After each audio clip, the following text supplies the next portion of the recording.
JDU party का चरित्र ही ऐसा है। ये लोग जातीय उन्माद जो है पैदा कराते हैं। एक नेता से कुछ बुलवाते हैं, दूसरे नेता से कुछ बुलवाते हैं। इन लोगों का चाल चरित्र है। हम लोग सकारात्मक लोग हैं, ये लोग नकारात्मक लोग हैं, नकारात्मक बात करते हैं। लोकतंत्र में भाई कोई वोट दिया तो आप उसका तिरस्कार कीजिएगा, नहीं दिया तो उल्टा सीधा बोलिएगा। लोकतंत्र में सबका अधिकार है, जिसको वोट देना वो देता है। लेकिन चर्चा इस पे होनी चाहिए ना, सकारात्मक चर्चा होनी चाहिए। क्यों नहीं ये लोग अशोक चौधरी और ये बिहार सरकार के जितने मंत्री हैं ये चर्चा करते कि भाई बिहार समाज के कितने लोग बेरोजगार हैं, उनको नौकरी कैसे दी जाए।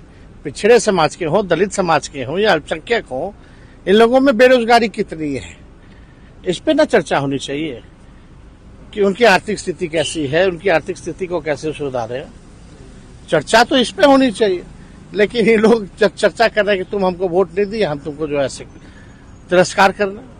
इसी तरीके का जो सीतामढ़ी से जो एमपी है, उन्होंने भी यादव मुसलमानों के प्रति जो है कितनी घृणा और कुशवाहा भाइयों के प्रति कितनी घृणा भरी जो है वक्तव्य दिया था।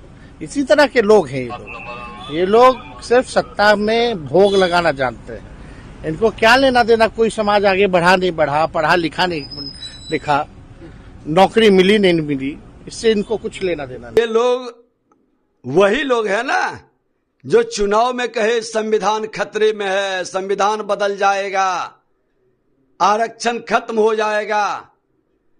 अरे ये लोग समाज को भरमाने का, जातीय उन्माद पैदा कर लड़ाने का, जब जब चुनाव आएगा सत्ता तक पहुंचने के लिए नौटंकी करते हैं।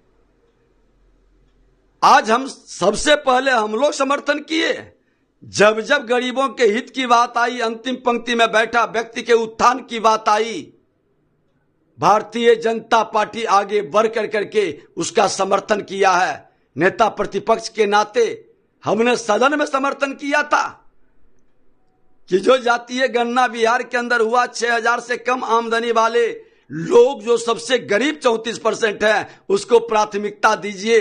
हमने तो खुल करके मांगा था। हमने कहा था कि आज ये राजनीतिक परिवारवाद की जिम्मेदारी खत्म होनी चाहिए, जो लोकतंत्र के लिए एक बड़ा खतरा है।